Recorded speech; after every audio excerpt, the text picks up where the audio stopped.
How to go live on Likee app. Hi everybody, welcome back to our channel.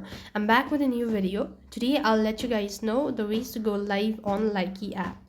If you want to go live on Likee app, you'll have to follow the steps. Now first thing first, you want to go ahead and log into your Likee account.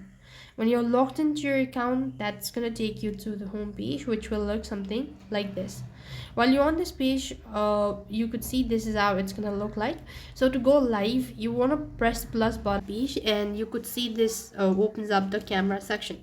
At the bottom there is video and SuperMix.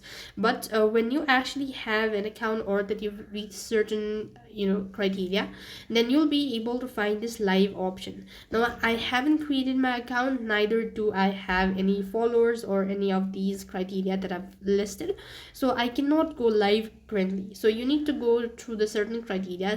You need to, in order to go live or reach certain amount of followers, and then you'll be able to go live on Likee app.